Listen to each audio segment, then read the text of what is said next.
at Ateneo Manila University. Ipinakikilala ko po sa inyo si Dr. Erickson Javier.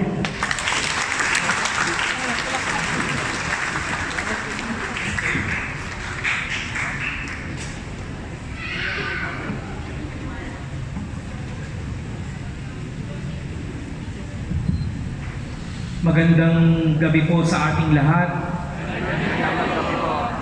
Unang-una po ay papasalamatan natin ng Diyos na siya pong nagbibigay lagi sa atin ng lakas at inspirasyon. Lalo na po na tayo po karamihan dito ay mga lingkod laiko. Kung babalikan mo natin yung ikalawang pagbasa kanina, ni binanggit si San Pablo na wala tayong pwedeng ipagmalaki sa Diyos, na ang lahat ng meron tayo ay galing sa Diyos. Higit lalo na tayo pong mga lingkod laiko. At hihiligin natin sa Diyos na ngayong gabi ay bigyan niya tayo ng inspirasyon na mabuksan hindi lamang ang ating tainga o hindi puso, at linisin ang intensyon kung bakit tayo ay naririto para dumalo sa recollection. Kasi marahil ang iba ay naririto dahil napilitan lang. Pwedeng udyok ng kaibigan, may utang na loob, or pangalawa ay wala nang magawa sa bahay, wala namang, ano bang pinapanood ninyo? Batang Quiapo, Sabado ngayon di ba? Pampalipas oras. At ganun din ako bilang inyong speaker. Malinis ng Diyos ang aking intensyon. Bakit ko tinanggap itong inyong imbitasyon? Na dapat ay nagmamani na lang ako sa bahay at pakuya-kuya ko Lahat ng yan, anuman ang ating nasa isip, hayaan natin ang Diyos ang manguna upang tayo ay mabiyayaan at bigyan ng lakas na patuloy na makapaglingkod sa Kanya at sa Kanyang simbahan. Kaya, pwede ho ba nating palakpakan ng malakas ang ating Panginoong buhay?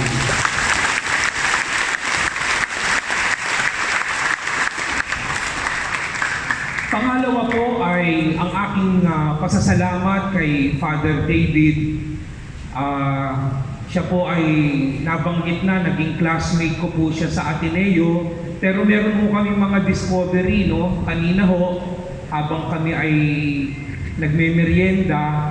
Masarap po pala rito, ang meriendang inihain sa akin ay lechon agad Hindi ho, merienda. Kami po pala yung naging magkasama rin sa seminaryo nung college. Sa St. Paul Seminary sa Silang, Cavite. Kasi ako po ay dating seminarista.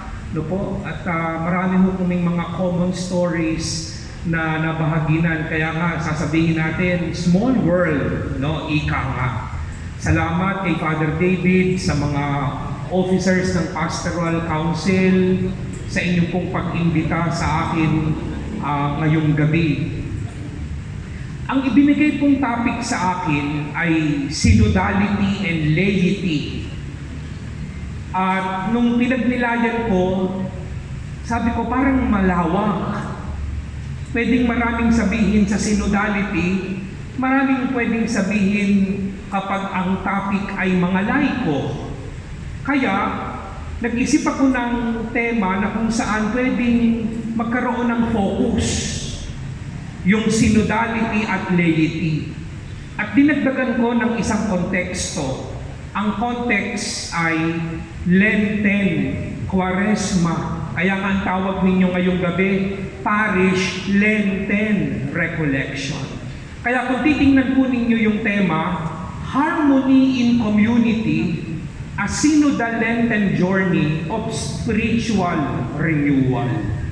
So, dalawa ang konteksto, synodality at Lenten season. At ang objective ng synodality at ng Lenten season ay upang tayo, lalo ng mga lingkod laiko, ay magkaisa bilang isang komunidad sa pananampalataya.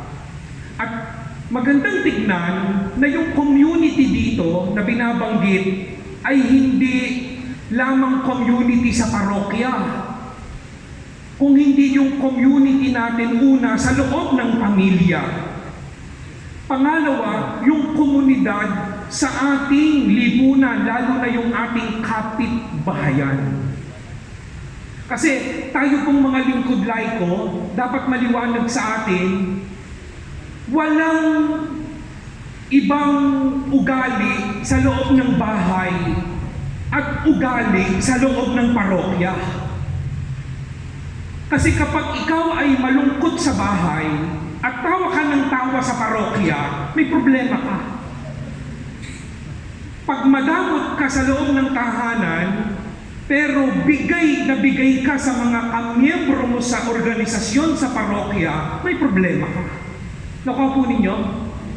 At hayaan natin na ang synodality at yung Kwaresma, tulungan tayo na makapagnilay upang magkaroon tayo ng authentic na pagkatao sa komunidad, sa pamilya, sa kapitbahayan at sa loob ng parokya.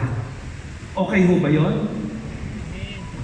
Wala ho kayong magagawa, yun na yun. No? Ako ho nag-isip na nun, okay ho. Tapos na po, kakain na ho kami ng hapunan. Magbibigay lang ho ako ng isang, naalala ko ito totoong kwento ho ito, para mas maunawaan ninyo yung tema. Ito po'y totoo ho, hindi ho ito invento. Pasensya na ho kayo ho, kasi karamihan ng halimbawa ay kayo. Meron pong isang MBG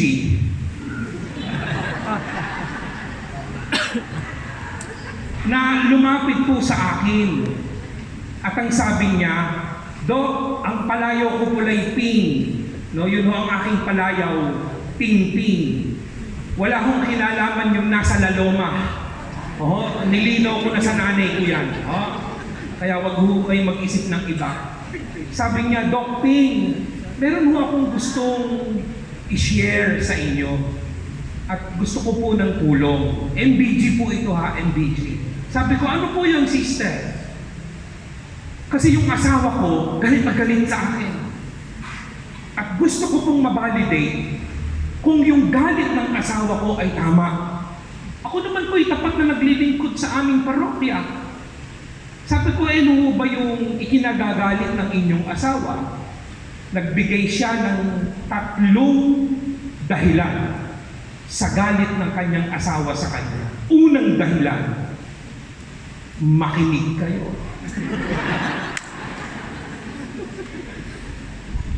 Lalakay yan papunta ron.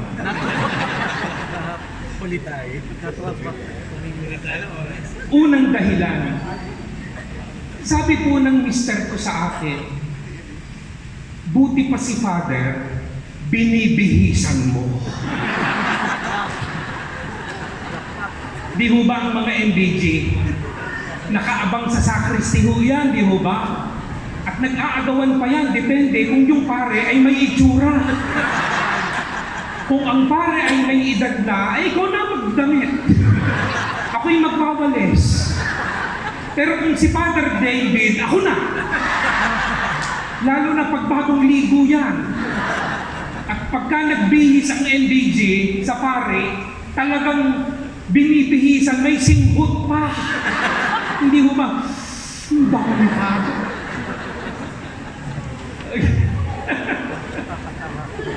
Yun ang una na sentimiento. Pangalawang sentimiento ng asawa. Ito daw ang sabi sa kanya, buti pa si Father, pinagtitimpla mo ng kape.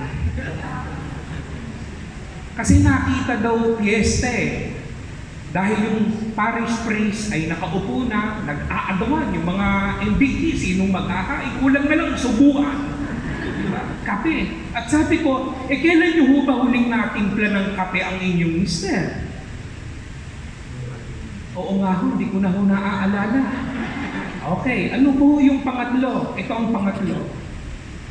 Buti pa yung damit ng pari at mga gamit sa simbahan, nalalabhan mo. Pero yung damit nating madumi sa bahay, 1 linggo na hindi mo ginagalaw na marumi. At ang sabi niya sa akin, Doc Ping, anong masasabi mo rito? At ang sabi ko, huwag na muna ho kayong maglingkod. Harapin ninyo ang inyong asawa at ang inyong pamilya. Kasi maliwanag dapat yun sa atin. Sabi ko nga kanina, hindi pwedeng iba ang ugali ni MBG sa loob ng tahanan, sa labas ng tahanan, at sa loob ng parokya. Hindi pwedeng dapat magkakaiba yun. At kung ang paglilingkod mo sa parokya ay dahilan ng away sa loob ng tahanan, tumigil ka munang maglingkod.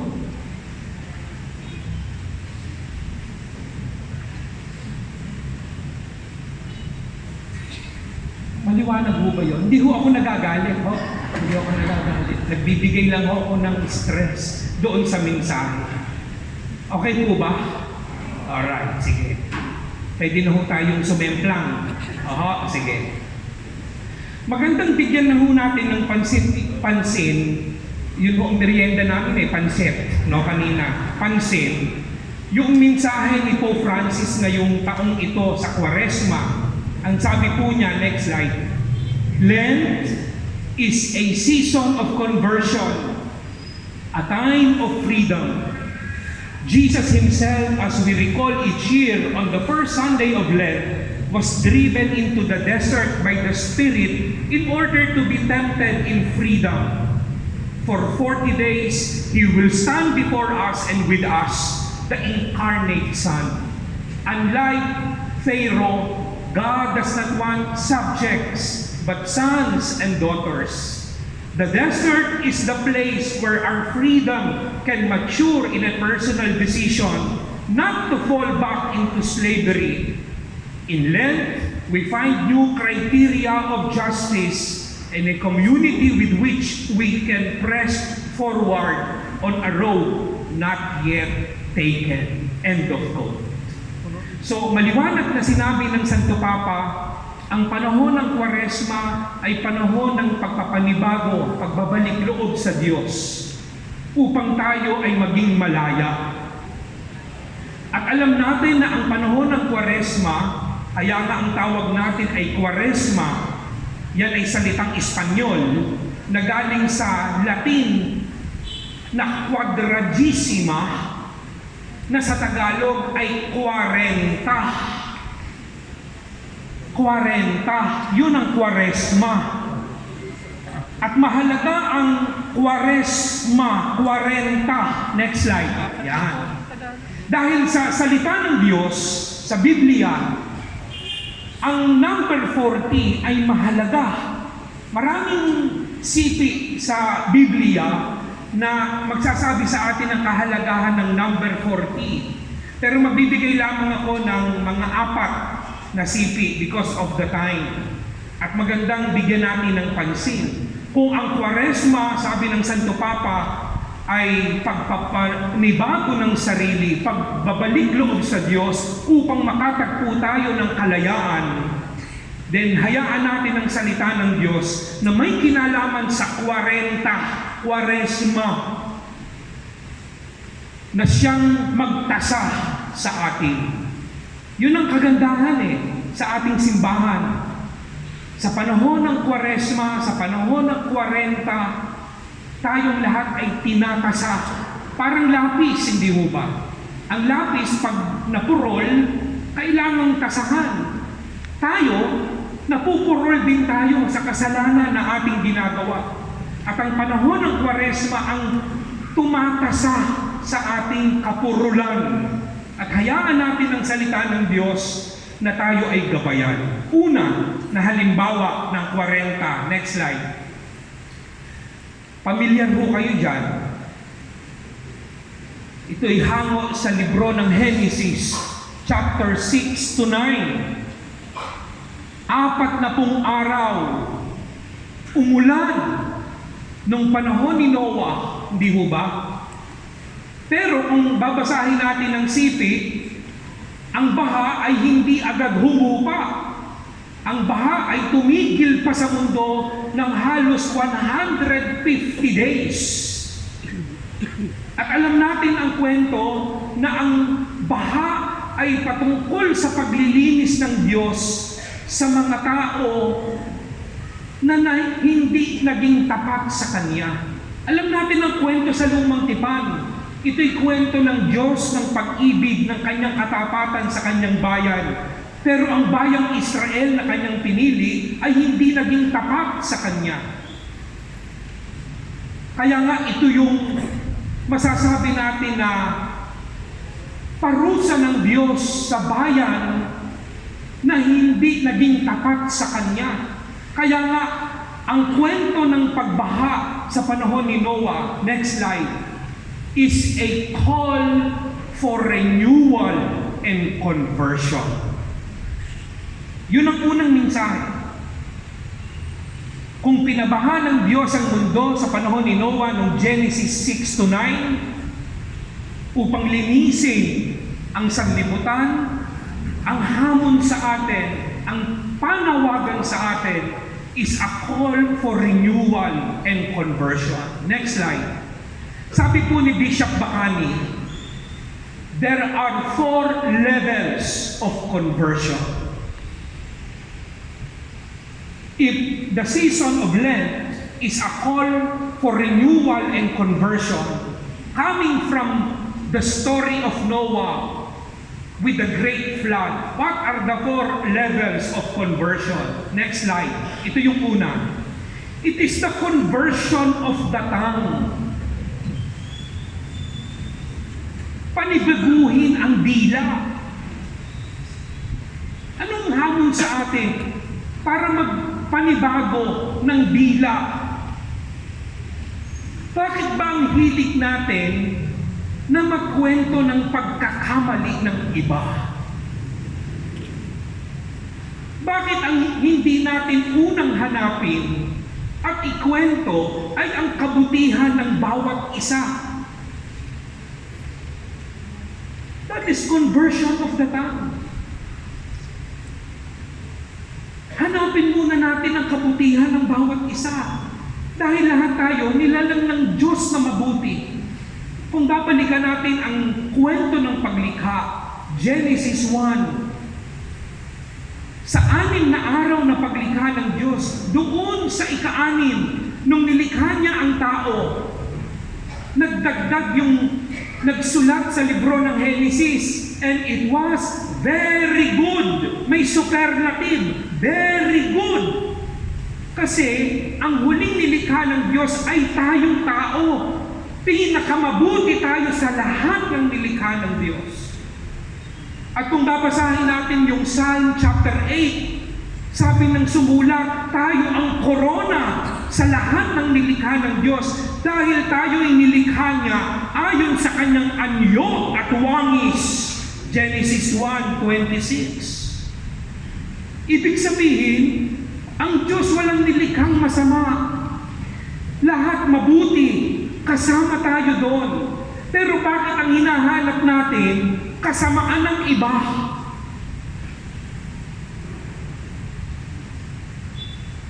Conversion of the tongue. Pero magandang tignan, tayong mga naglilingkod sa simbahan, sabi ko nga kanina, we need to be authentic of who we are.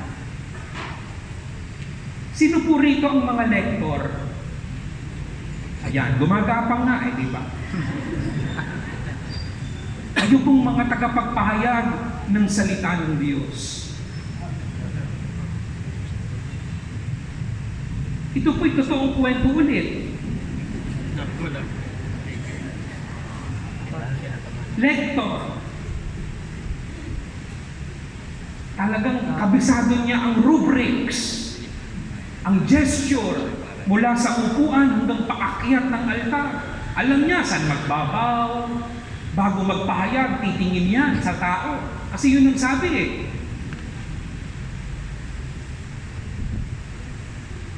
Unang pagbasa mula sa unang sulat ni Apostol San Pablo sa mga taga-Corinto. At sinabi ng Panginoon, galing. Tapos alam niya, may pause sa dulo. Bago niya sabihin yung ang salita ng Diyos, talagang titigil yan, mahinahon. Ang salita ng Diyos. Pagtugon naman tayo, salamat sa Diyos. Pag uwi sa bahay, kayo mga tarantado kayo, kanina sinabi ko bago ako pumunta ng simbahan, magsasaing kayo. Pag uwi ko, walang saing, kayo mga tamad kayo eh. Ayun. Pero tagapagpahayag yan ng salita ng Diyos. Conversion of the tongue.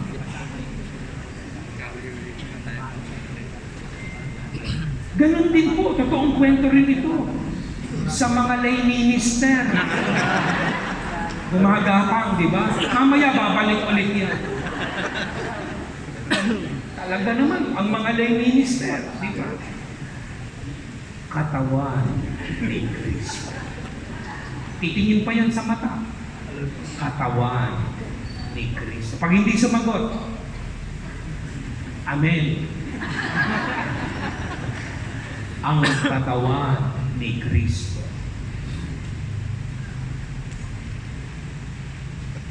Pag nag-uusap na sila, mura dito, mura doon, di ba? Sa loob ng bahay, ganun din. Sasabihin natin, hindi, ano lang naman yun, mannerism, yung pagmumura. Pero ang pagmumura ay masama, hindi ba? Alam nyo ba bakit masama ang pagmumura? Kasi wala kang pagmamahal. Ang kabaliktaran ng mahal, mura. Ngayon nakakawa kayo. Dahil yun ang totoo. Kaya hindi dahilan na yun ay mannerism, na yun ay habit, yun ay nakagisna. Hindi, mali. Nakakalungkot, nagkaroon tayo ng 6 taon na presidente sa Pilipinas na mura ng mura. Problema ho namin sa paaralan, ang mga kabataan, mura din ang mura. Kasi ituturo nila, bakit po yun nagmumura? Bakit po ang nanay ko nagmumura? Bakit po ang tatay ko yung nagmumura? Conversion of the tongue. Kaya ang hamon, mga kapatid, una, hanapin natin ang kabutihan ng bawat isa. At yun ang ibahagi natin sa bawat isa. Kung ano ang mabuti at hindi kung ano ang masama. At hayaan natin na ang lahat ng lumalabas sa ating dila ay tanging mga kabutihan lamang. If really want to be serious, to be renewed and be converted this season of Lent. Okay po ba? Alright. Second level of conversion. Next slide. Conversion of the mind. Pagpapanibago ng kaisipan. Anong ibig sabihin ng conversion of the mind? Kung kanina, conversion of the tongue, hanapin ang kabutihan ng iba, itong conversion of the mind, huwag kang manghuhusga. Mahilig tayong humusga sa simpleng katayuan lamang at itsura ng ating kapwa. Di ho ba? Pag maputi, malinis, mabango. Pag nakasalamin, matalino. Pag maitim, madumi, mabaho. Yun lang. Very generalized. Pag tayo'y nanghuhusga. Pero wala dapat puwang sa ating isipan ang humusga. Naalala ko tuloy yung Ebanghelyo ni Jesus, alam ko ito'y galing sa Ebanghelyo nung kay Mateo, Marcos, Lucas Yung huwag kang manghusga, hindi ho ba? Yan ang sabi ni Jesus. At huwag mong tignan ang puwing ng kapwa mo sa kanyang mga mata. At ang translation dun sa Biblia ng Sambayan ng Pilipino, dahil ang unang mong dapat tanggalin ay ang troso sa iyong mga mata. Nagulat ako doon. Natawa pa nga ako, troso. Baka nagkamali yung writer, yung translator. Pero nung tinignan ko sa ibang mga Tagalog version, troso. Kasi ang ni-stress siguro ni Jesus, napakagaling mo naman. Troso na nga ang nasa mata mo, nakakakita ka pa rin ng pagkakamali ng iba. Kaya magandang tignan mo muna ang iyong sarili bago ka manghusga. It's the conversion of the mind. Hindi ko alam kung practice po ito sa inyo sa mga organization. Lalo na kapag ka sa lector. O babalik. Hindi ko alam kung practice ito, pero sa ibang parokya ito ang practice. Yung bang pag-absent sa meeting, hindi nabibigyan ng assignment.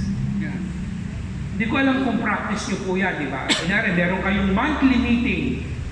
Pag nag-attendance o absent si Nena, o wag bigyan ng assignment, wala eh. Ang galing manghusga. Kasi absent, kaya wag nang bigyan ng assignment. May issue ako doon. Ang issue ko, tinawagan nyo ba si Nena kung bakit absent? Baka naman si Nena, nung patawid sa simbahan, nabundol ng tricycle. Nandyan sa Kalamba Doctors Hospital. At habang hinuhusgahan ninyo, dahil absent, huwag bigyan ng assignment, nag-aagaw buhay. Naku po, ibig kong sabihin, conversion of the mind. Huwag munang manghusga. Ito, totoo ulit ito na kwento. Ito yung nangyari sa Talim Island. Kasi ako'y nagbigay ng recollection sa Talim Island. May misa din. May isang lay minister, habang nagbibigay siya ng komunyon, nakaliyab na ganon. So lahat ng taong tumatanggap, nakaganon. Siyempre, nakaliyab siya, yung tao nakaiwas. Sabi ko, bakit ganun yung lay minister na yun? Diba? Tinanong ko yung parish priest. Ang sabi niya, nauunawaan ng lahat kung bakit ganun siya. Kasi ang trabaho niya ay pintor. At kung ang pintor, matagal nang nagpipinta, di ba laging nakaganyan? So yun ang kanyang itsura kahit sa pagbigay ng komunyon. Totoo yan. Kaya, yun ang hamon sa atin when we talk about the conversion of the mind. Huwag kang mapanghusga. Pero gusto kong bigyan ng diin kasi ito'y nabalita kasagsagan ng pandemya, June 2020. Di ba tayong lahat lockdown, quarantine, hindi makalabas, hindi makapasok, nasa bahay lang. Alam niyo ba nung June 2020, nabalita po ito sa international news na ang Pilipinas ay number one subscriber ng pornography. Yung mga malalaswang panoorin. Dahil walang magawa eh. Nasa bahay lang. Kaya ang inatupag ang manood ng mga hubad, ng mga malalaswa na panoorin. I think that is also conversion of the mind. Isa yan sa nagpapadumi. Kaya tayo madaling manghusga sa ating kapwa. Inaalis natin ang dignidad ng ating kapwa. Pag tayo nanghuhusga, ang lahat ng ating isipan malalaswa, lalo na po tayong mga naglilingkod sa simbahan. That's the second conversion. Third conversion. Next slide. It is the conversion of the heart. Pagpapanibago ng puso. Bakit kailangan ng conversion of the heart? Kasi karamihan sa atin, hindi pa marunong magpatawad.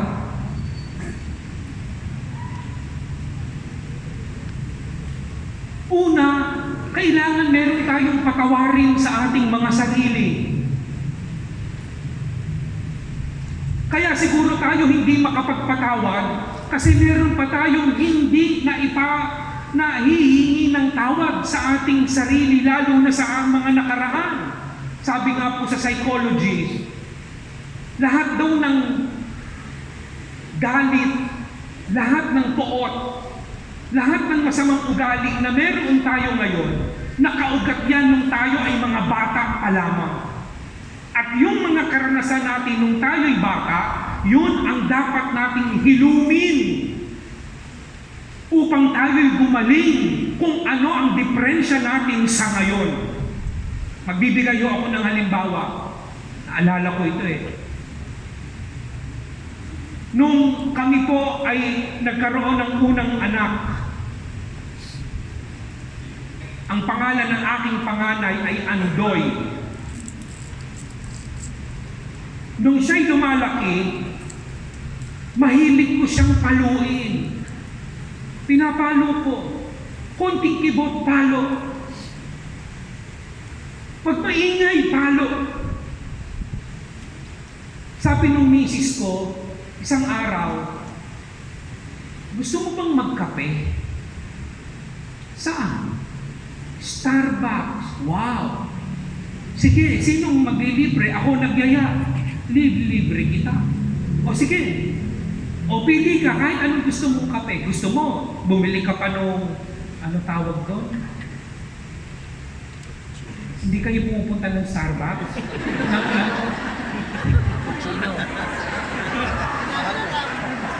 ng blueberry cheesecake.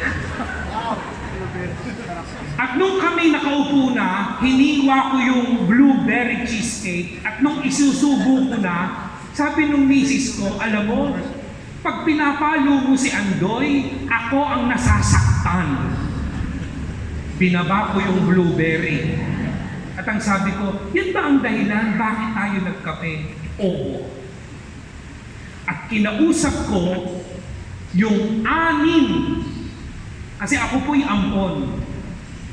Ampon ako ng 6 na matatandang dalaga. Yung 6, 2 na lang ang buhay. Dalaga pa rin. Hanggang ngayon. At inampun din ako nung pari. Sila ang nag-alaga sa akin nung ako'y 8-month-old hanggang grade 6. Nung ako'y first year high school hanggang college, yung pari naman ang nag-ampun sa akin. At ang sabi ng misis ko, kinausap ko yung 6 na matatandang dalaga. At ang kwento nila sa akin, nung bata ka, lagi ka rin nilang pinapalo. At ako'y natauhan. At yun ang hinilom ko sa aking sarili. Kaya mula noon, hindi ko na pinapalo si Andoy. At ang swerte, yung bunso naming anak na si Ada, never kong napalo. That is conversion of the heart. Na lahat tayo sugatan. Kung hahanapin natin ang kabutihan ng bawat isa, walang masama na tao. Meron lamang sugatan. At ano ang sugat? Nung tayo'y mga bata pa na hindi pa nahihilom. At yun ang trigger kung bakit ano ang masamang ugali mo ngayon. Kaya magandang tignan. Kung ikaw'y palamura ngayon, baka pinalaki ka ng lagi minumura. At yun ang hilumin mo.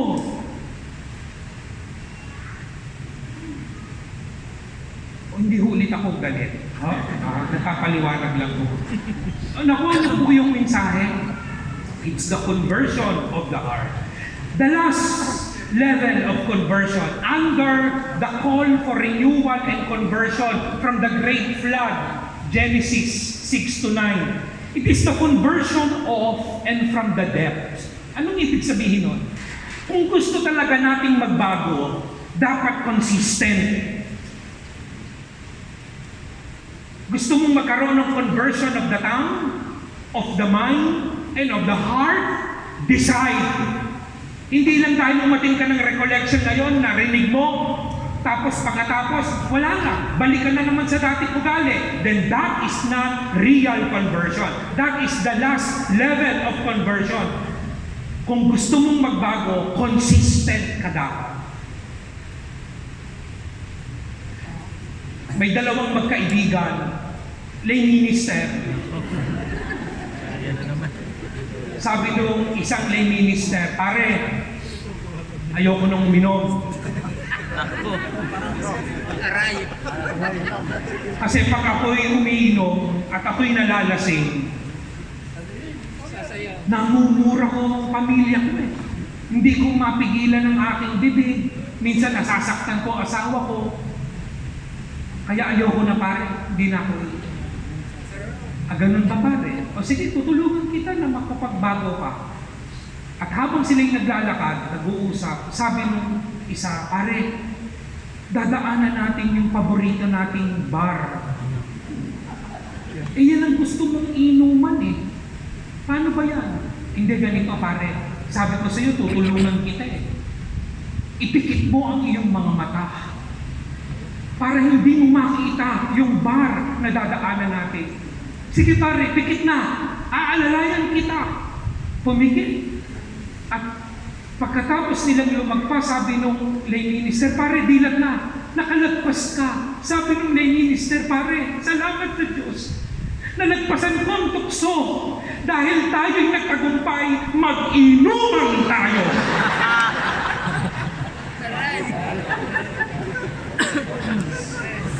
Consistency of conversion. Okay pa ho kayo? Alright, sige. Ikalawang 40. Ito'y hango sa libro ng Exodo. Next slide. Kung babasahin natin yung buong libro ng Exodus, ito'y kwento na kung saan hindi araw, taon ang iginugol ng mga Israelita sa disyerto upang hanapin lamang ang lupang pangako. Alam nyo, pinagnilayan ko yan eh. Sabi ko, bakit naman sila inabot ng 40 taon? Napakatagal naman. Mahina ba si Moises sa direksyon? Kinamatayan na nga ni Moises. Hindi ho ba? Alam nyo, ang mensahe, bakit inabot ng 40 taon? Makikita rin natin sa kwento ng Exodo. Ano ang kwento? Kasi ang mga Israelita, reklamador. Hindi ho ba tayo ganun din minsan? Inilagay ang salamin. Maya-maya, nasaan ang salamin ko? O ikaw, dito pa lang nilagay eh. Nawala na. Ikaw kasi kung saan-saan mo nilalagay ang mga gamit, pati salamin ko, dinamay mo. O ikaw din. Wala na nga kayo na itutulong sa bahay eh. Iwinawala na pa yung salamin ko. Sabihin ng mga anak, ay yan po, ito pala. Tama po ba? The more we complain, di ba? Mas lalo tayong nagre-reklamo, mas lalong hindi natin nakikita. At magandang balikan, ang kwento ng mga Israelita. Ang kwento ang ganda eh. Anong reklamo una kay Moises? Buti pa doon sa Ehipsyo, kahit kami ay alipin, kami pinakakain. Dito, dinala mo kami sa disyerto, ubos na yung baon, wala na kaming makain, papatayin mo ba kami sa gutom? Magre-reklamo naman si Moises kay Yahweh. Nagre-reklamo po ang bayan ninyo. Ano ang tugon ni Yahweh? Uulan ng tinapay. Umulan ng tinapay. Tapos na ba ang reklamo? Hindi. Anong reklamo ng mga Israelita? Nasaan ang palaman? Nagbigay ka ng tinapay, walang palaman. Reklamo si Moises. Anong sumunod na umulan? Karne, palaman. May reklamo pa ba? Meron. Puro bara. Wala bang panulak? Anong sabi ni Yahweh? May bato. Hampasin mo ng iyong baston, bubulwak ang malinis na tubig. And take note, ang binanggit sa libro ng Exodo, hindi mineral water, spring water. Malinis na tubig. At Ang tinapay, ang palaman, at ang tubig, hindi one time, big time. Pag naramdaman ni Yahweh ang gutom ng kanyang bayan at uhaw, uulan ang tinapay at palaman, lalabas ang bato kung saan sila makakain. At ano ang hamon sa atin? Dito, sa istorya ng 40 taon na paglalakbay ng mga Israelita, kung kanina is merong call for renewal and conversion, next slide. This one, we are called to escape from slavery. Lumaya tayo sa pagkaalipin. Call for escape from slavery. Sinabi ni Pope Benedict XVI, next slide, meron daw 4 na imahe ang disyerto. 4 images of the desert. Kung ang mga Israelita naglakbay sa disyerto, at yan din ang mensahe ni Pope Francis ngayong taon sa Quaresma, we are in the desert, we are journeying in the desert. Ano-ano ito? Number 1, next slide. Desert is a place of silence. Ang disyerto ay katahimikan upang mahanap natin kung ano ang kahalagahan ng buhay. Kaya wag nating takasan ang disyerto sa ating buhay. Huwag tayong magreklamo pag merong katahimikan. Tayo pong mga lingkod laiko, maglaan ng oras sa pananahimik. Pag tayo ay nagkakaroon ng banal na oras, hindi lang puro panalangin ng salita, panalangin din ng katahimikan upang marinig natin ang tinig ng Diyos. Hindi ho ba yan ang panalangin ni Samuel? Pagbalikan ninyo ang kwento ni Samuel, anong sabi ni Samuel? Speak, Lord, your servant is listening. At pag binaliktad niyo yung salitang listen, ang lalabas na salita, silent. Kaya tumahimik si Samuel kasi ang katahimikan ay ang boses ng Diyos. Pero most of the time, pag tayo ay nagdarasal, ito ang sinasabi natin, listen, Lord, your servant is speaking. We do a lot of talking. Hindi pa nga tayo lumuluhod nagsasalita na tayo. Lord, pengi, may kumpara pa. Bakit po siya? Ako ganito. Yung kapitbahay po namin adik, yung mayaman. Ako po'y naglilingkod, 20 taon na, dukha pa rin. Moment of silence. That is desert. Second image. Desert, according to Benedict, is a place of poverty. Anong ibig sabihin nito? Be contented. Maging kontento ka kung ano ang meron ka.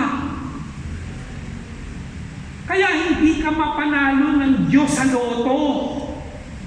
Kasi alam ni Lord na pag nanalo ka, iiwan mo na ang Our Lady of Fatima Church kasi magtatago ka na.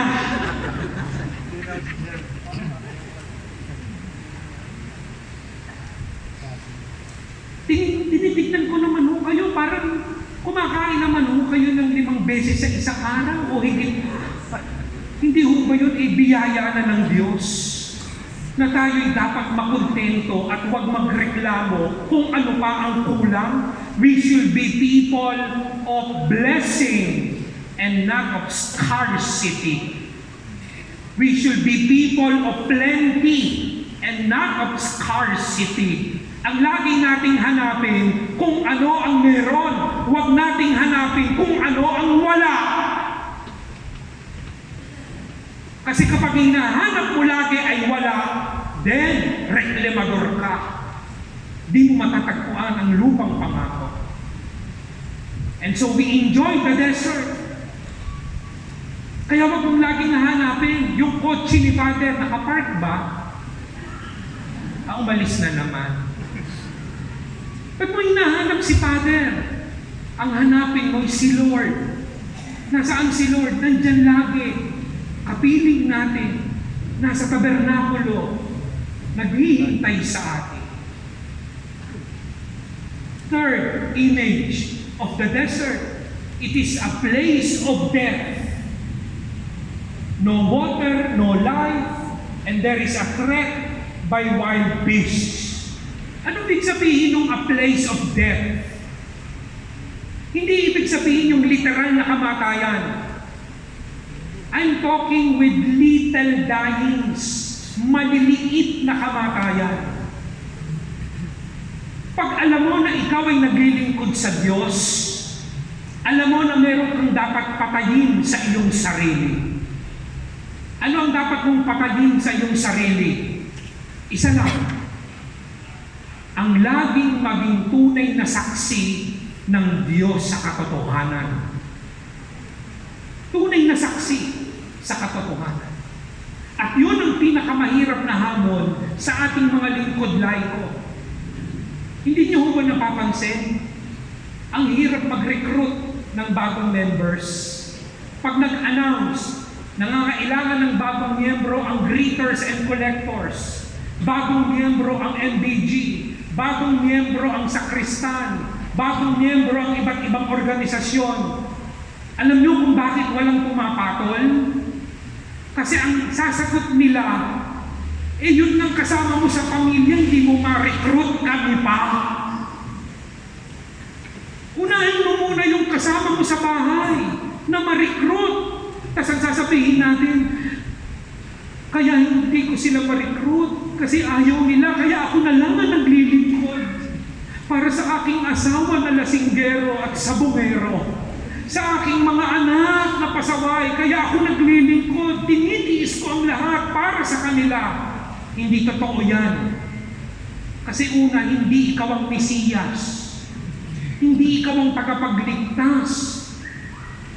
Meron kang dapat gawin sa iyong pamilya, and that is little dying. Maging saksi. Sabihin ng iba, kami magme-member dyan. Iba nga ugali niyan eh. At yun ay napakalaking hamon. Lalo na pag tayo ay nasa sarili nating mga tahanan. Paano natin pag-iisahin ang ugali natin habang naglilingkod? At ikaw bilang asawa, bilang anak, bilang kapatid, at higit lalo, bilang kapitbahay. Ito'y totoong kwento ulit. Sa isang parokya, magkaaway. Isang greeter and collector at saka isang Legion of Mary. Ang bahay nila ay nasa isang iskinita. Ang pinag-aawayan, isang dangkal na lupa. Isang dangkal. At ang masaklap pa, silang dalawa, hindi lang magkasama sa simbahan, magkapatid pa.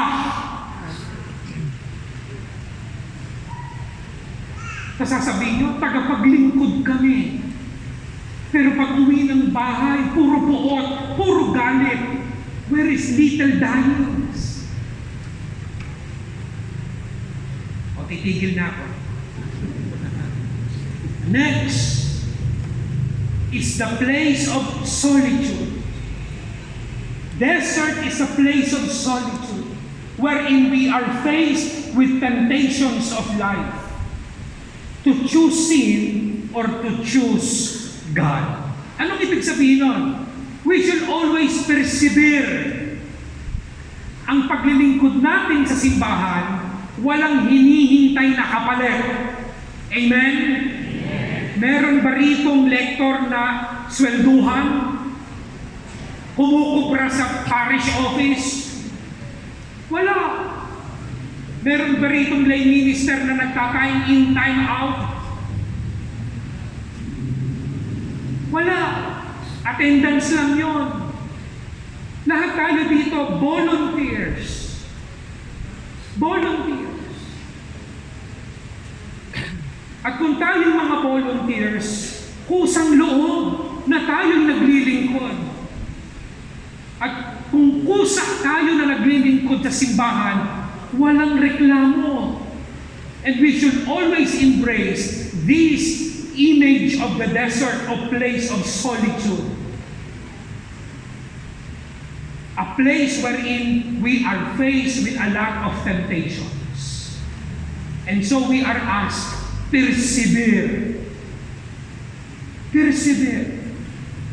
Kasi alam natin, kung tayo'y tapat na naglilingkod, ang biyaya na ating tatanggapin ay hindi dito sa lupa, kung hindi ang makapiling ang Diyos. Next, third, number 40. 40 days, still in the Old Testament, in the book of Exodus. O sulat niya, no? 34, 28, 35. Bukas din na ito, hindi na aabot ngayon. Bukas na. Mamaya may 3 pa na numero. Hindi ako nagbibiro. Minsan ako'y nagbibilang anghel. Totoo yan. Nung ako po'y nagbigay ng recollection sa Kalin, yung isla nga, no, sabi ko, ako'y nagbigay ng numero. Pompiang 8 ang ibinigay ko. Kasi uso pa to ng wedding. At ang sabi ko, tayaan nyo, baka ayan ay tumama. Linggo, tumawag yung parish priest. At ang sabi niya, Doc Ping, taob ang bangka! Kalahati na pumatay ng recollection nanalo. Totoo, at ang daming donation sa parokya. Kaya, ayan o, malay nyo. 3 pa na numero, mamaya. Ano ang kwento? Umakyat si Moises sa Sinai, sa bundok ng Sinai. At doon, 40 araw, ano ang ginawa ni Moises? Nanalangin kasama ang Diyos. Pero alam natin ang kwento, pagbaba niya, dala niya yung 10 utos na nasa tablet. Nakita niya ang bayang Israel, namuno pa si Aaron, sumasamba sa gintong buya. Ano ito sa atin? If there is a call for renewal and conversion, if there is a call for us to escape from slavery and to embrace desert, this third 40 is a call for intimate relationship with God. Intimate relationship with God. Sa ating katisismo, sabi, ang panalangin ay ang mapagmahal na pakikipag-ugnayan ng Diyos sa atin at tayo sa Kanya. Paano nakikipag-ugnayan ng Diyos?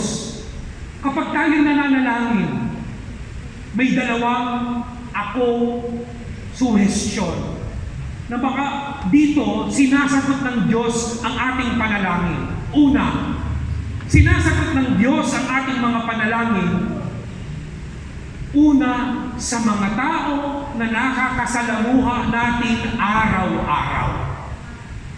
Kilala man natin o hindi, baka nandyan ang sagot ni Lord sa ating mga panalangin.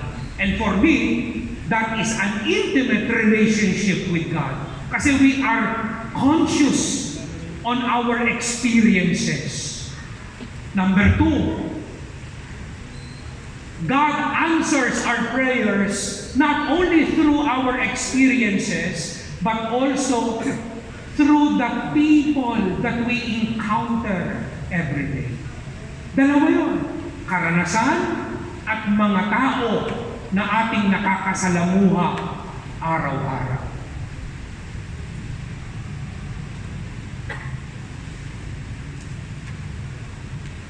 Ako po'y ampon, sabi ko nga, 8 buwan nung ako'y iniwan ng aking ina sa aking ama. Ako ang bunso. Tingnan nyo, pag marites, tahimik kayo, no? Ayan. Bigla kayong tumahimik pagka-chismisan No? Kanina pagka-conversion, ang ingay, no? O sige, tuloy ko yung marites. Tatlo kaming magkakapatid, puro kami lalaki. Ako ang bunso, naiwan kami sa aming ama. Dahil ako ang bunso, dahil ang cute-cute ko na ako ang pinamigay sa 6 na matatandang dalaga. At sila ang nag-alaga sa akin. Yung 6 na matatandang dalaga ay mga third cousins ng aking ama. Sila ang nag-alaga mula 8-month-old hanggang grade 6. At nung ako'y grade 6, ako'y nagsakristan sa aming parokya. Dahil ang cute-cute ko noon, sabi nung parish priest, gusto kitang ampunin. Pag-aaralin kita, high school. Pero ang gagawin mo, ikaw ang tagabukas at tagasara ng simbahan. Ikaw ang tagalinis ng simbahan. Sige po, Father. Pumayag ako kasi maraming pagkain sa kumbento. Maraming pagkain. At siya ang nag-alaga sa akin hanggang high school. At nung ako'y high school, 4th year high school, 1995, first time ko na nagkaroon ng crush. Crush. First time, kasi ang buhay ko lang, simbahan, paaralan, simbahan. Wala akong barkada.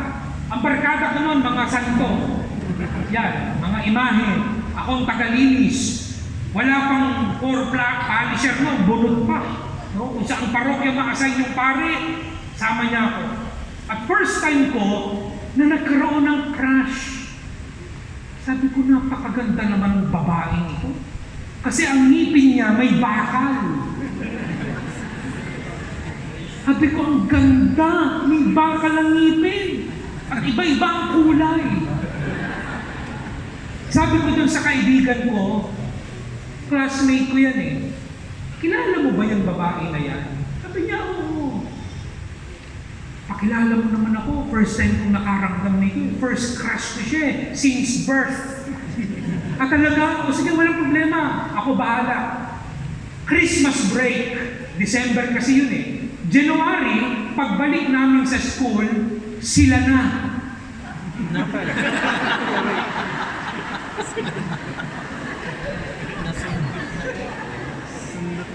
So, sabi ko sa sarili ko, okay. So, hindi sa akin. Hindi ko na itutuloy. Kaya, pumasok ako ng seminaryo sa La Salle, dito sa Silang, Cavite. 4 na taon ako dyan. At nung kami ay nagkaroon ng regency program, kami inassign sa aming mga parokya, nakita ko ulit yung babae. May bakal pa rin ang ngipin. At siya'y lektor doon sa parokya. Dahil ako'y seminarista, lumapit siya sa akin. At ang sabi niya, brother, no, sister. Brother, oh, sister. Brother, namatay.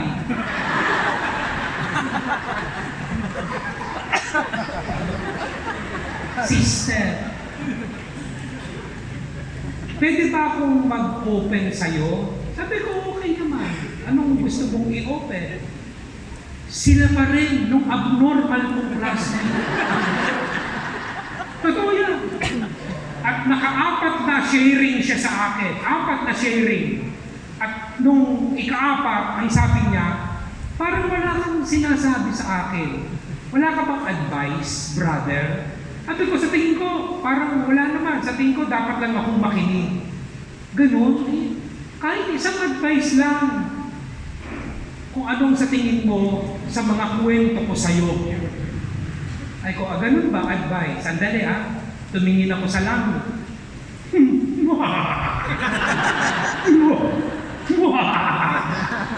Iyon ang pagbabalik ng lawin.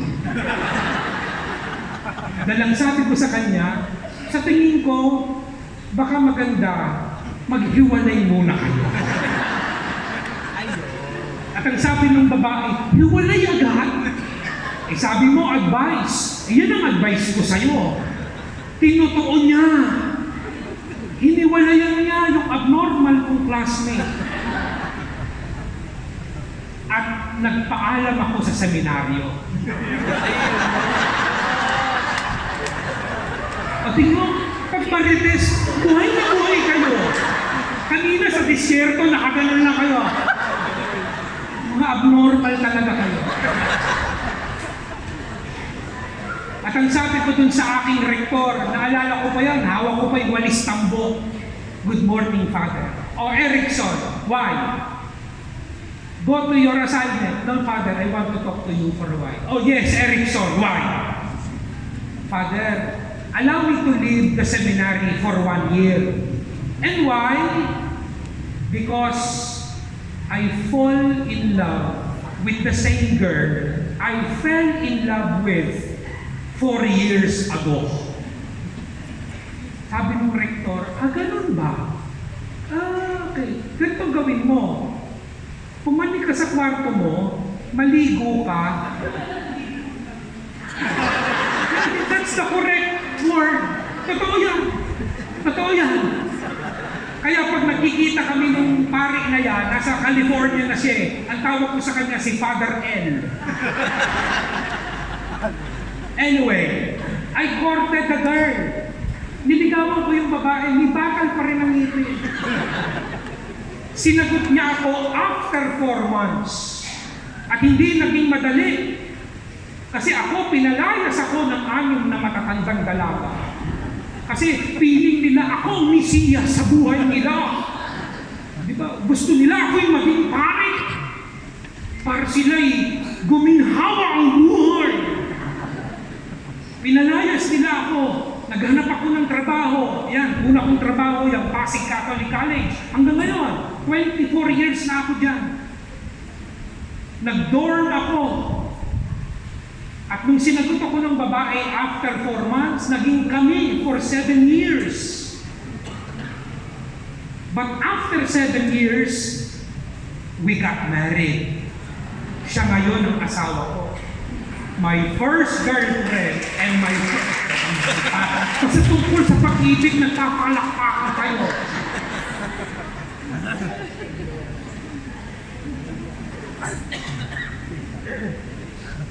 Bakit ko kinuwento yan? Kasi nandun ang Diyos eh. Una, iniwan ako ng aking ina, pero nagbigay ang Diyos ng 6 na matatandang dalaga bilang aking ina. Wala akong ama. Pinaampun nga ako eh. Pero may pari na tumayo bilang ama. Hindi ko naramdaman yung pagmamahal ng 2 kong kapatid na lalaki. Take note, nung namatay ang tatay ko noong 2002, pumunta ko sa Burol, 16 kami na magkakapatid sa iba't ibang babae. At lahat ang pangalan namin nagsisimula sa letter E. Kasi ang tatay ko ay Eleuterio, ang panganay kong kapatid ay Enrico, yung pangalawa ay Enriquito, ako ay Erickson, yung kapatid ko sa labas, Eloisa, Elma, Enrique, yan, Elisa. Marami kami. At ang sabi ng tiyahin ko, ikaw na ang bunso sa lahat. Hindi ho ako naniniwala. Hindi ho. Kaya kung merong letter E ang pangalan dito, na medyo magkahaling tulad tayo, lapit kayo sa aking mamayahan.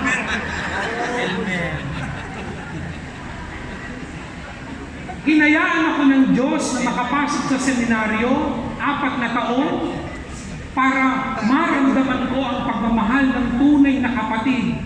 Sa loob ng seminaryo, brothers kami. Kahit yung iba gustong maging sister.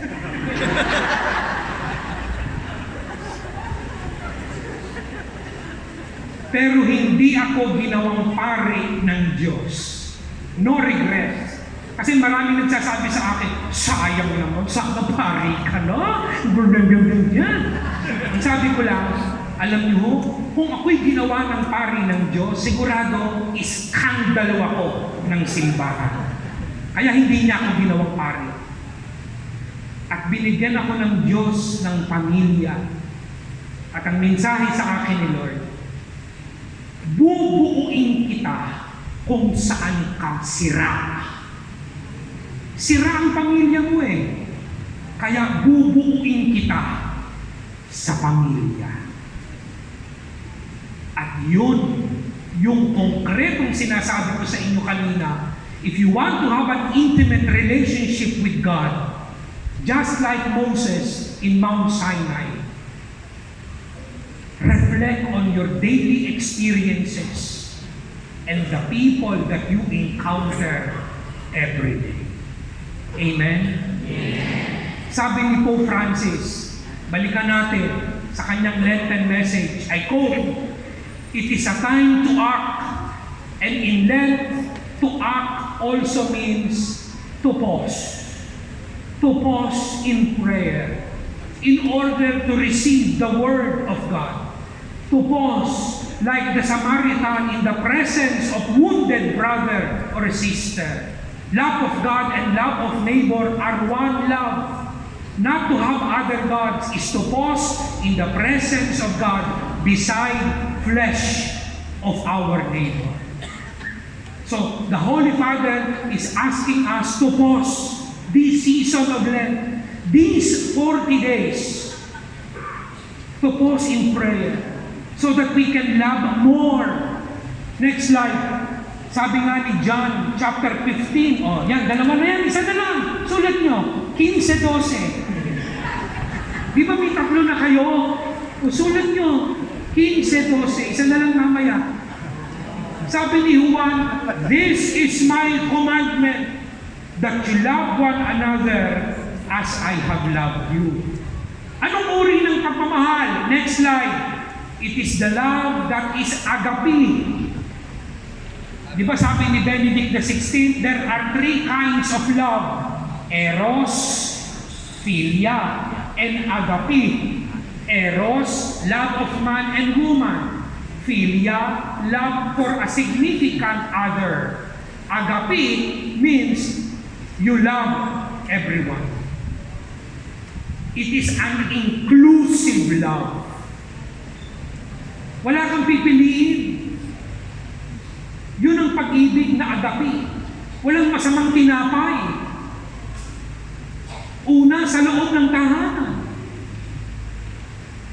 Hamon sa atin.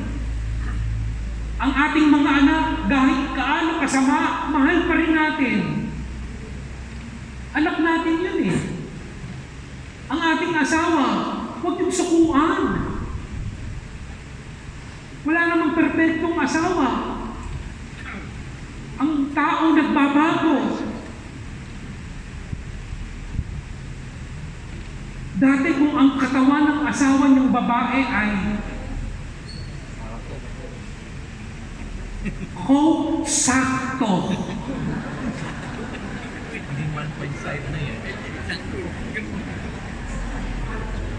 Nagbago na. Naging ano na siya ngayon? Coke in can.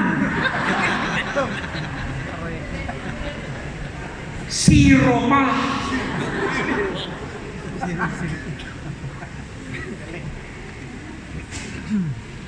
Huwag yung susukuan ng inyong asawa sa loob ng pamilya.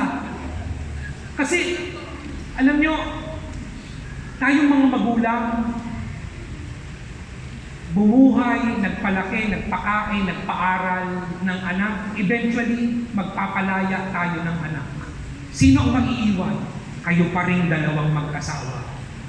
Sa simula, kayong dalawa magkasama eh. Sa huli, kayong dalawa rin ang magkasama. Kaya huwag mong susukuan ang bawat isa. O yun, kung nag-iisa, huwag kang maghanap ng iba. Mahalin mo pa rin kahit na ang iyong asawa ay namayapa na. Ang sagot ay hindi humanap ng iba. Naalala ko tuloy yung best friend kong pari. No? sabi niya, Ting, may problema ako sa nanay. Bakit? Ang tatay, sabi ng nanay, tuwing 2:00 ng madaling araw, kalabit ng kalabit. Anong problema dun sa kalabit ng kalabit? Alam mo na kung ano yun. Bakit hindi mo sagutin? Hindi ko naman alam kung paano sagutin. Ikaw may asawa ka. Kilala ka naman ng nanay at ng tatay. Ang nanay niya ay 60 years old, ang tatay niya ay 65 years old. Sige, sabi niya, magse-set up ako ng isang tanghalian sa bahay. Pumunta ka ha. At ako ang magsisimula, tapos ikaw na ang bumangka. O sige, di kain. Habang kumakain, sinipa na ako ni Father Despre. Nay, sabi ko, napalitaan ko, ang tatay daw ay kalabit ng kalabit sa inyo tuwing 2:00 ng madaling araw. Ay oo, tama. Ako inis na inis. Lagi akong puyat. Nanay, ba't ayaw niyong patulan? Kaya niyo pa ba? Oo naman. Kayang-kaya ko pa. Pero, sabihan mo yung tatay mo, kasi ang tawag ko rin sa kanila, nanay at tatay eh. Pero sabihan mo rin yan sa tatay mo, una, bago kumalabit, magsuot ng pustiso.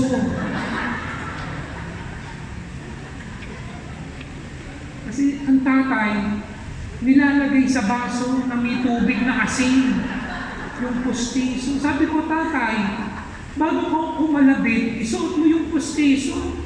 Kasi pag kayo naglip to lip, kakabagan kayo. Puro hangin ang papasok.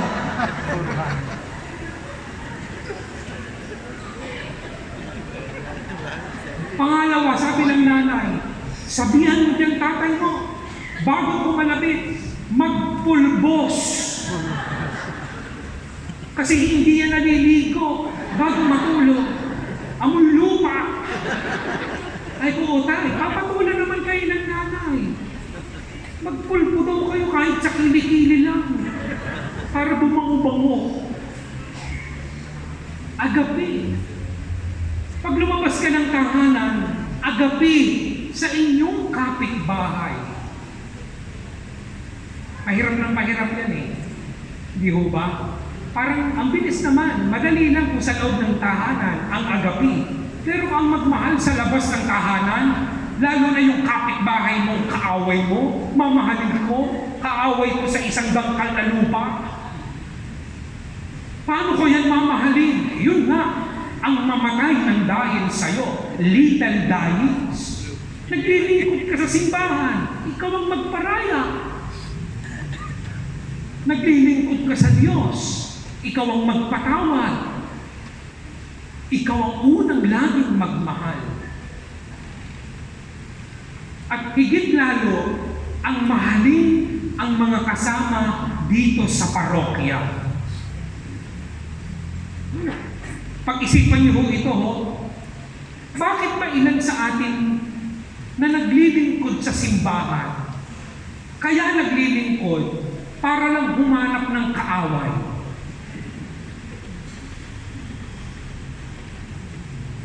Ang tagal ko na rin sa karanasan sa parokya, high school pa nga ako eh. Itong observation ko, naglilingkod, pero gusto niya marami siyang kaaway. Gusto niya marami siyang mga ka-conflict. Di ba ang hirap pag naglilingkod ka, nag-iiwasan kayo? Magtatawagan pag meeting, tatawagan yung kaibigan, aatin ba yung bruhan na yan sa meeting? Kasi kung aatin yan, hindi ako aatin. Tapos magdadahilan pa yan, lalo lang akong magkakasala. Hindi totoo yun. Nag-rationalize ka pa. Ba't hindi ikaw ang unang gumawa ng paraan para kayo'y magkabati? Tapos sasabihin mo, hindi naman ako ang unang nagkasala. Di huwag kang maglingkod. Di ba sabi yan ni Jesus?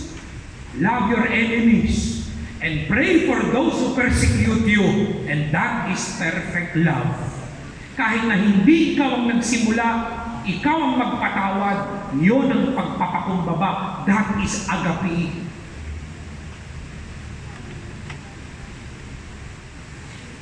Pope Benedict, next slide.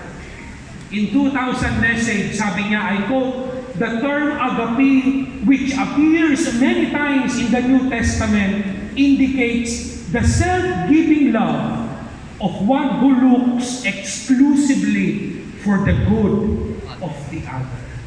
Babalik na naman tayo. Hanapin ang kabutihan ng iba.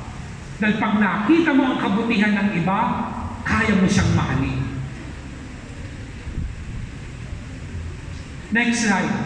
And that is the authentic conversion. And that is freedom. And freedom means to choose God. Conversion and renewal. Escape from slavery. And this one on agape. To have an intimate relationship with God. Of understanding God's will in our own experiences and the people that we encounter every day. The last 40. Next slide. O, ayan na. Mamili na kayo dyan para hindi kayo maguluhan. 1, 12, 15. Marami na akong binibigay, ha? At ito ay ebanghelyo tuwing unang linggo ng Kwaresma, hindi ho ba? Kada taon.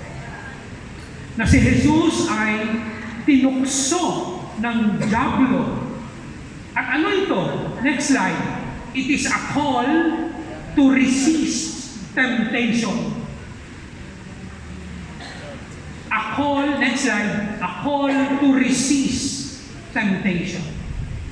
Alam naman natin yun, di ba, sa katisismo, ang tukso ay hindi pa kasalanan. Mag-isip na kayo ng tukso. 1 second. Oh, alam niyo na. Di ba? Okay, isipin niyo. Yung bang inisip yung tukso, masama? 5 second. Hindi. Kasi kung ang tukso na inisip mo yung masama, hindi na yan tukso. Kasi lahat ng tukso, magaganda. Kasi yun ang purpose ng tukso, ang tayo'y mabighani. Pero ang problema, pag bumigay ka sa tukso, doon papasok ang kasalanan. Si Jesus tinukso, pero hindi bumigay sa tukso. Kaya hindi siya nagkasala. Kaya nga ang tawag sa atin, ang hamon sa atin, sa ika-4 na po ngayong panahon ng Kwaresma, to have a harmonized community in the synodal way, in the season of Lent, is a call to resist temptation. And what is that? Next slide.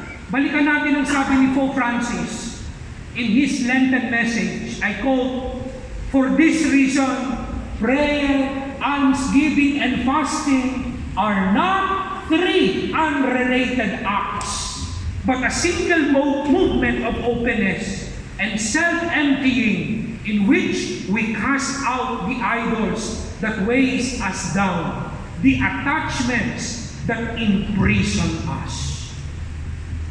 We want to be free from temptation. We want to overcome temptation. Then follow these 3 pillars of Lenten season. Ano yan? Next slide.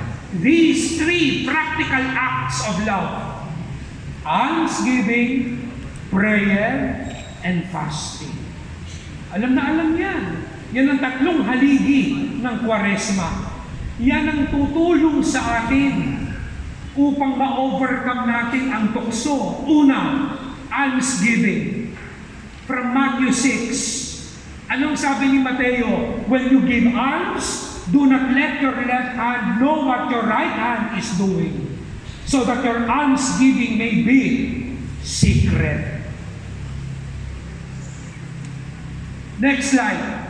Anong sabi ni St. Leo the Great? The 2 wings on which our prayer mounts up to God, forgiveness and offenses, and alms to the needy.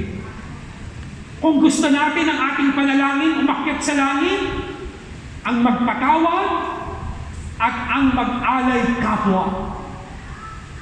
Yan ang unang haligi. Sabi ni Mother Teresa, let us heed her words by saying, next slide, I see God in every human being. When I see waste, I feel angry on the inside. I don't approve of myself getting angry. Next slide. Ano pang sabi niya? The biggest disease today is not leprosy or tuberculosis, but rather a feeling of being unwanted, not being loved, not being appreciated. And that is poverty for Mother Teresa. That's the first. Ang magbigay. Huwag kang puro pakabig. Ilan sa atin nag-donate? Kaya pala nag-donate? Kasi may interest pabalik. Yung iba sa atin, ang galing-galing mag-donate. Yung pala hindi niya pera yon, pera ng iba. Pero pag ikaw ang nagbigay, dapat marunong kang mawalan. Dapat marunong kang maubusan para maranasan mo kung ano ang nararanasan ng humihingi sa'yo. And when you give alms, for sure, God will reward us. Di ba sabi yan ni Jesus? Siksik, liglig, at umaataw. Ito'y totoong karanasan ko ulit. Meron ho ba rito mga apostolada ng panalangin? Yung apostleship of prayer. Wala. Pero alam niyo yun, di ba? Yung mga naka-violet na palda at puti sa taas. Isang First Friday, nagmisa ako sa isang parokya malapit sa amin. Doon ako umupo sa likod. Nakita ko yung mga apostolado ng panalangin, nakaupo din sa harapan, sama-sama. At nakita ko, dun sa grupo nila, si Aling Lita. Si Aling Lita, maliit lang yan, medyo kubak. Si Aling Lita ay labandera nung pari na umampon sa akin. Kaya kilala ko siya, sabi ko, si Aling Lita, buhay pa pala. At apostolado na ng panalangin. Di tuloy ang misa. Pagkatapos ng homily ng pari, habang nagpapanalangin ng bayan, yung isang miyembro namigay ng sobre sa lahat ng apostolada. Si Aling Lita, nung inabutan, gumanon. Ako po'y observant na tao. Alam ko na rito yung inip na inip sa inyo, yung uwing-uwi na. Umuwi na kayo. Malayo pa pinanggalingan mo, kaya inaano ko talaga, sinusulit ko itong lakad ko ito. No? Sa kami, hapunan pa kami. No? Kung kanina'y lechon, manok, ngayon lechon baka. Ay, hindi pa po. Hanggang alas 11 tayo.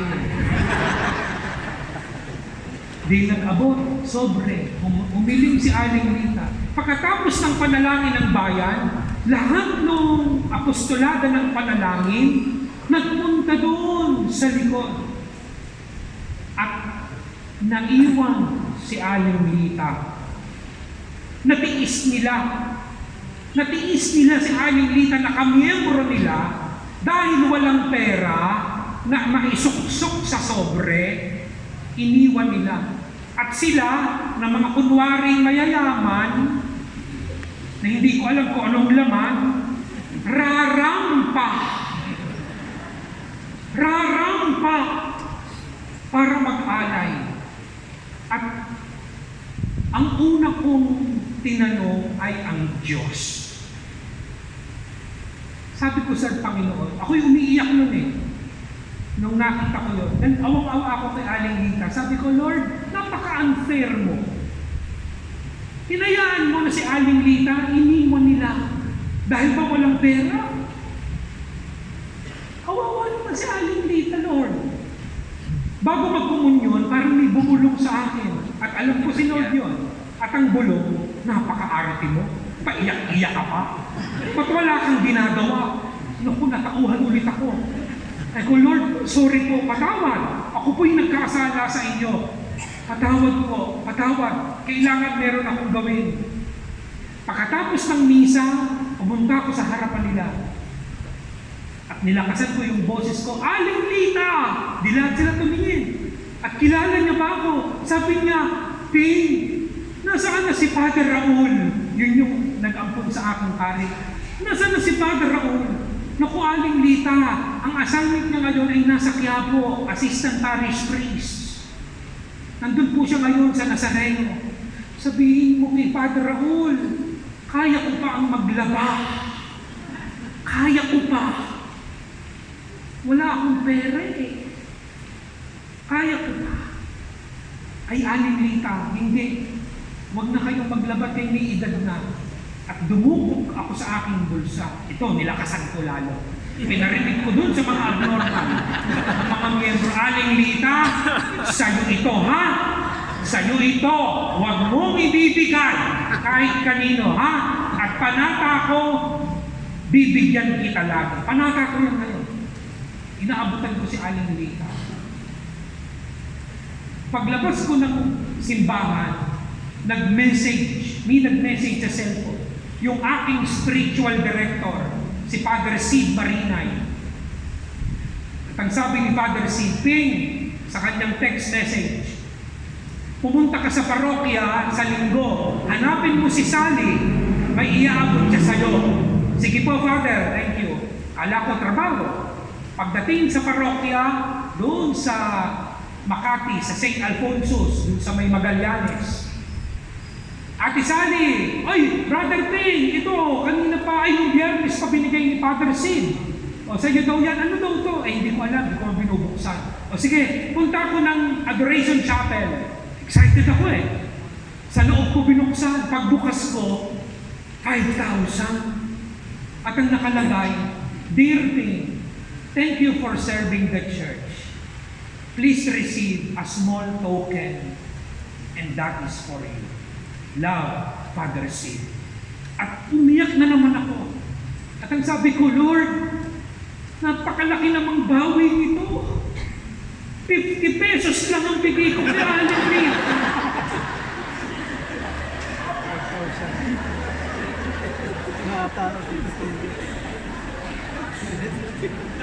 Ano ang kwento? Pag ikaw nagbigay, huwag kang humingi ng kapalit. Hayaan mong si Lord ang gumawa ng paraan para bumawi sa iyong binigay. Amen? Amen. Pangalawa, next slide, prayer. Ito, talagang gutom na ho ako. Mamadaliin na natin. Prayer. O, ayan, Matthew. Ayan, Pompiang. Pompiang 6. O, di ho ba? Sakla yan. Tuhog. Ayan. Ano ang sabi ni Mateo sa 6:6?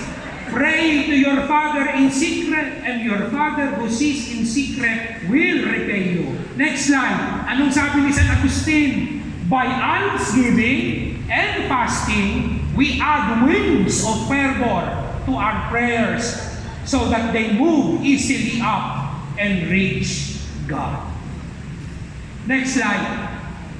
And this is again from Pope Francis. Anong sabi ni Pope Francis sa kanyang Latin message?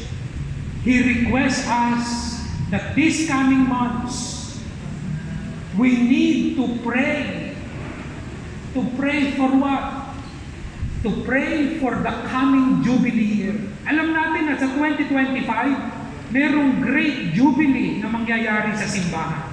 That's why Pope Francis dedicated 2024 as the year of prayer. Last, fasting. Matthew 6:16 to 18. Hide the fact that you are fasting, and your Father who sees what is hidden will repay you. Alam na natin yun. Anong sabi ni St. Leo? Next slide. Our fasting does not consist merely in abstinence from food. From what? Next slide. Next slide. Yeah, una, huwag kang magagalitin at mapapuot. Hindi ka nga kumakain ng karne tuwing Biyernes. Lagi ka namang magagalitin. Kumain ka na lang ng karne. Baka hindi ka pa magalit. Next slide. Huwag kang manghusga. Next slide. Huwag panghinaan ang loob. Next slide. Huwag kang reklamador. Next slide. Huwag kang magtanim ng galit sa iyong kapwa. Di ba may kasabihan tayong mga Pilipino? Huwag kang magtanim ng luya sa tuyot na lupa. Yun ay pagtatanim ng galit.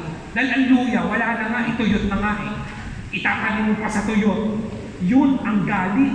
Pag nagtanim ka ng galit sa iyong kalooban, wala ka ng sustansya. Kaya iwasan. Huwag maging maluho. Next slide.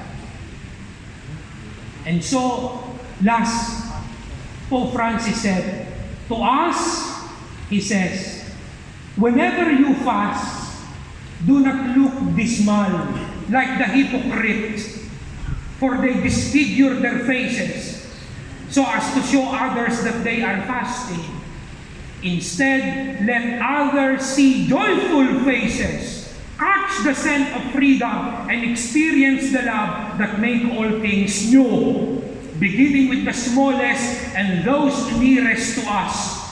This can happen in every one of our Christian communities. End of quote. Ang panahon po ng Kwaresma is a joyful season. Hindi yan yung dapat naka-frown ka, para kang makikipaglibing lagi. It's a joyful season. Why? Because if Lent is a season of conversion, and if Lent calls us to penance, penance means getting rid of everything that prevents us joyful. Yun ang Kwaresma. Ang alisin ang mga balakid sa kaligayahan natin. Yun ang Kwaresma. Kaya ang Kwaresma is a season of joy. At yun ang hamon pangmuli sa atin. If we want really to have a harmonized community in the family, in the kapitbahayan, and in the parish, then in this season of Lent and the call of synodality, then go back to the 440 days, 140 years, a call for conversion and renewal, a call for escape from slavery, a call for intimate relationship with God. Then follow the three disciplines of Lent, of almsgiving, of prayer, and of fasting. 2 questions, last slide, for reflection as you go home. 1.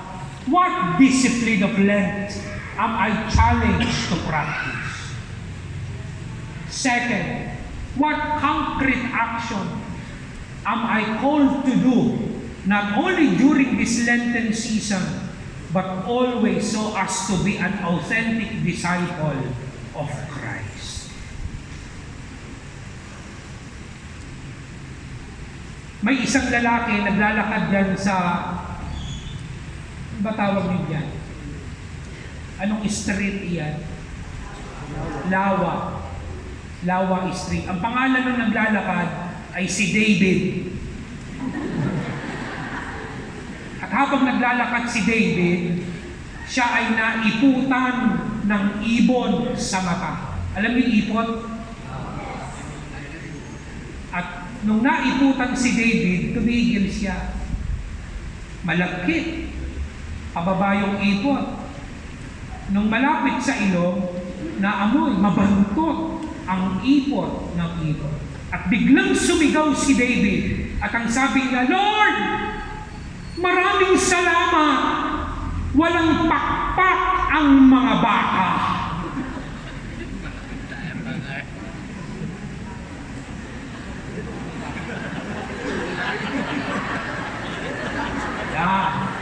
Sige. Pag pag-isipan niyong mabuti. Yung hindi tumatawa, bukas pa yan tatawa.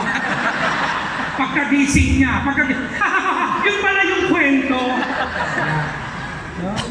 Ganun talaga tayo, may madaling pick up. Imbis na mainis si David. Dahil totoo naman, tama? Kung ang baka ay may pakpak at yun ang umipot kay David, hindi lang mata niya ang naiputan, kundi buo katawan niya. Sana ganun din po kayo pag-uwi. Itong gabi, hindi kayo nainis. Kung naiputan man kayo, pagpasalamat natin sa Diyos. Kasi kailangan natin ng ipot para tayo ay magising. Amen? Amen. Salamat sa Diyos. Salamat.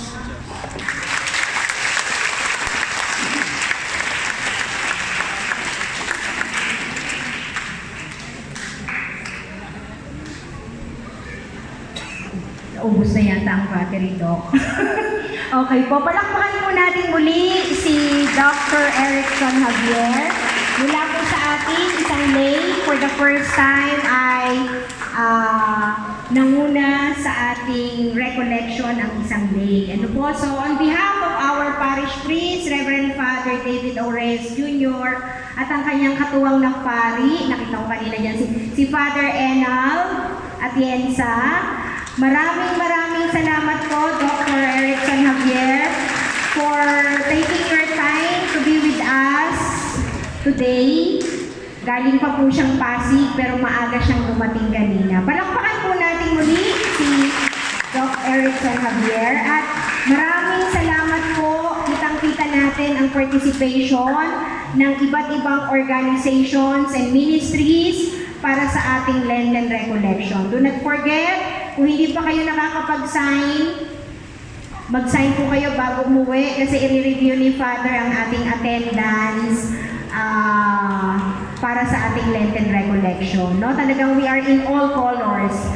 Ang gaganda ng kulay natin ngayong gabi. Ano po? So hindi na natin iisa-isahin. Maraming salamat po. Ingat po sa pag-uwi and reminder, bukas po may PPC at PXC meeting ng mga coordinators. Ano po? So, tinatawagan po si Father David. Nandiyan pa ba si Father Enal? Ayan, para bigyan ng pagkilala at pasasalamat ang ating guest speaker for tonight. Pawisan-pawisan, mainit po ba dito sa lawa, Dok? Ayan, tinatawagan natin si Dr. Erickson Javier. Ayan po. So bilang pasasalamat po, tanggapin niyo po ang munting regalo mula sa parokya ng Our Lady of Fatima Parish. Okay, palakpakan po natin. Picture.